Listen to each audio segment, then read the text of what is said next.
what's up, guys? This is Gabriel Lemaine, aka Z Slash, here at Indiecade East 2015, and I'm here with Manuel Marcano. And Manuel Marcano just gave a talk. Can you tell us a little bit about what that was about? I talked a little bit about indigenous developers and indigenous people in video games. So, for a lot of people, that means Native Americans and Indians. That's one of the things. Is like very often when we talk about diversity, we talk about women, sexuality, and Black, Asian, but like Native Americans, I mean, in media as a whole, are much more rarer in a lot of creative works. So tell us a little bit about how that's reflected. Well, a lot of people, once you get a degree of success, people stop looking at you as a certain race. So I once talked to John Romero, who made Doom, about this. And he's telling me that once he made Doom and he made it big and he started id, everyone forgot he was Cherokee. But that's a huge part of who he is. There are a lot of Native Americans making games. I'm making games. I'm making a game called Treachery in Beatdown City. You should go to beatdowncity.com, pre-order it. It's going to be very good. And there are games like Never Alone. There are games like a lot of board games. There are Civ mods. There's a lot of Native Americans making games, but we're not always talked about. So definitely trying to shed some light on that. So I guess part of what you talked about in your talk was also about representation. So within the games themselves. So have any examples? Well, I got a lot of bad examples. Assassin's Creed 3 is a really bad well, not a really bad example. They did their homework, yeah, but they had some really racist stuff in there. There's always the example of Altair. He touches the apple, he sees the past, the present, the future. Ezio, he touches the apple, he sees the past, the present, the future. Connor, he touches the apple, he goes on a magical flight as an eagle man. You want to hear some R. Kelly afterward. So it's there's a lot of bad examples of Native Americans in games. There's another one called Brave, where they have the Wetiko as the spirit of a wolf, and that's totally not what Wetiko is. I mean, it doesn't get much better in more popular culture. Marvel Comics has a Wetiko, and it's like a Sasquatch, giant Sasquatch. Yeah, it's like a Sasquatch, and it's like really a Wetiko is a person who starts eating other people because they're like selfish. Like it's a very human thing.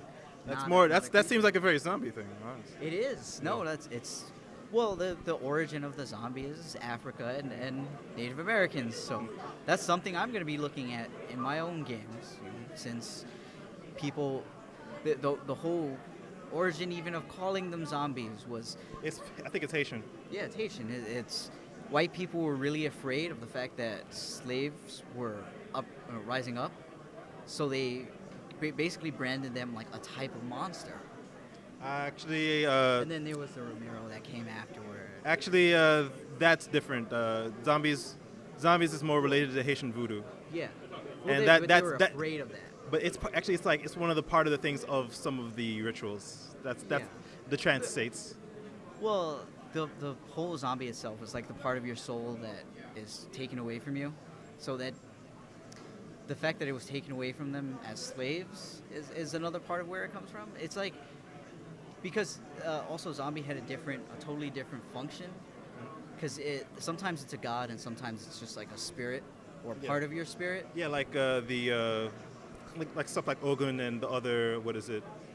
They have their own pantheon, which I'm not, doesn't immediately come to mind. Dagna, I can't remember all of them right now. Ogun, there's a lot of weird. Yeah, there was actually, there was a Brazilian movie called Beetle, that's translated to called The Assailant, really weird. And it was about pretty much a guy who was in kind of like a slavery situation, and pretty much he gets taught capoeira and he sees these spirits in the movie. It's a little slow, but that sounds awesome, though. Yeah, it is. I mean, did you also bring up DJ and Street Fighter as the worst Jamaican ever? DJ's the Jamaican we all want to be. Before we had Usain Bolt, DJ is what we had, all right? So Usain Bolt's the president of Jamaicans? He's the king of Jamaicans. No, we also have our treasure trove of reggae artists. Bones the Killer. No, he can't even come here. He's so homophobic. It's crazy. Do we even have a king for like Indians? Like of representation other than Squanto. Well, we got that crying guy who's Italian. Yeah. Who's not even. Arguably, you had the guy in the Lone Ranger who was played by Johnny. Oh God. Yes. You know what tonto means in Spanish? What? Idiot.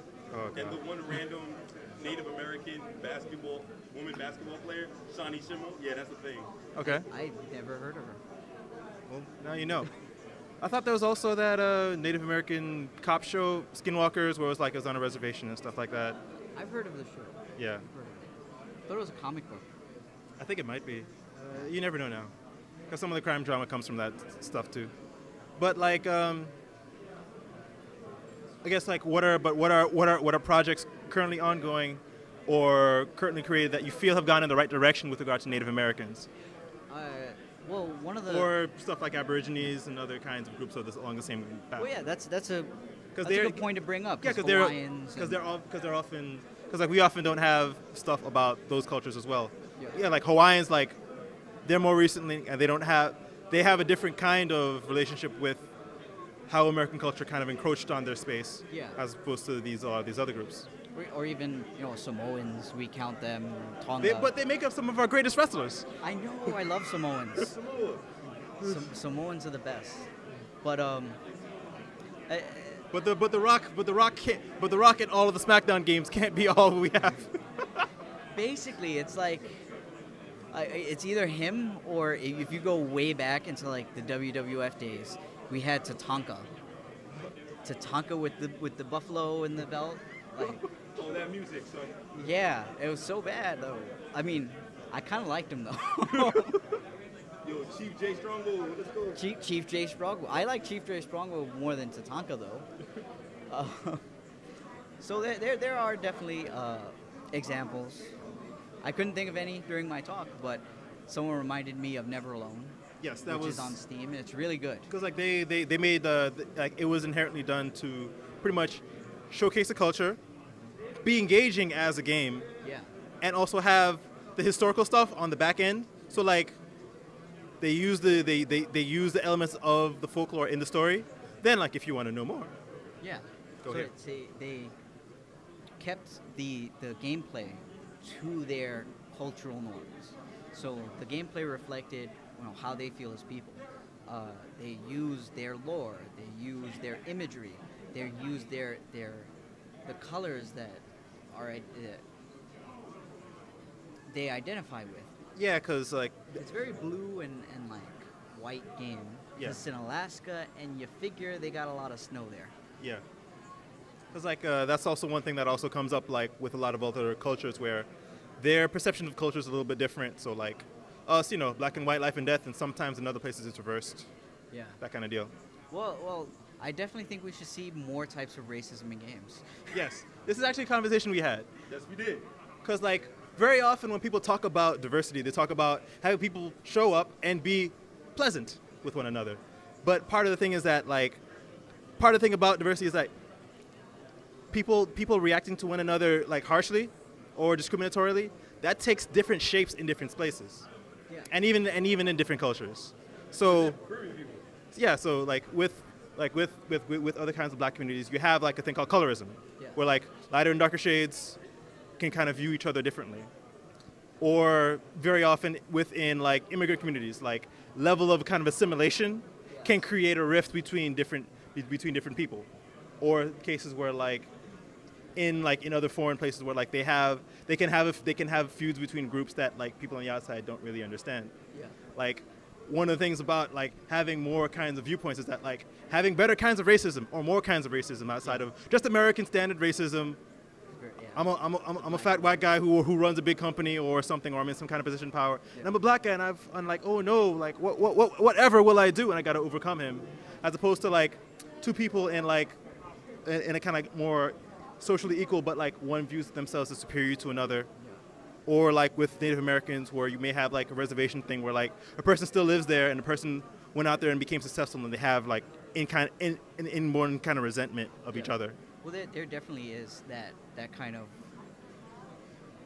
what some people call res privilege, and I try and stay away from that. But Can you describe a little bit of what that is? well, I'll use myself as an example. I wasn't born on a res. I wasn't raised on a res. Things were really rough. We were really poor. Sometimes we didn't have something to eat. Sometimes we didn't have a place to sleep. Whereas, like, I've been to reservations that had all of that stuff, that they were really well taken care of. They had their stuff sorted out. You know, they were getting money either from the government or from something on the land. You know. Yeah, like, actually, I'll let that joke write itself. Yeah, that joke makes itself. Yeah. But, you know, there are reservations that are, like, walking into Raccoon City, and then there are reservations that are pleasant and very nice. So sometimes people on the reservation will hear something or they'll be called something and they won't think it's a big deal even though it is. So it's like... Actually, and also that also brings up another thing. Like, very often reservations are commonly thought of pretty much Native American urban blight, where you're walking into the Native American version of Camden or Detroit. Yeah. Whereas it's not always true. I know my failed cities. I gotta let that one go. So, with what were we talking about? We're talking about reservations, right? Yeah, reservations and like how people can be called names and not really understand what that means. Yes. Okay. Names. Because like they can create their own lingo and stuff like that. Well, we have the whole Redskins thing. Yes. And that's like super offensive to like me, to a lot of other people, because that's what they called it when they cut your kid's head off and like posted it as a bounty. That sucks. But touchdowns. Exactly. Some people hear touchdowns, whereas other people are like, my grandpa's head was nailed to a board. There are people on the reservation who hear Redskin and they're like, or whatever. Like, they even say skin sometimes on reservations. They'll say, you're a skin. They don't get it. They don't get necessarily what it's like to be surrounded by other cultures that are kind of bullying you, that are using it in a bad way. So, I mean, there's definitely that divide between us. All right. Thanks very much. This has been a really edifying talk. Thank you. Where can people find your work? You can definitely go to Treachery. You can go to beatdowncity.com to check out Treachery and Beatdown City. And you can find me and follow me and my work on Twitter at HurricaneWorks, @HurricaneWorks. All right. This has been Z Slash from the Outerhaven.net from Indiecade 2015. Signing off.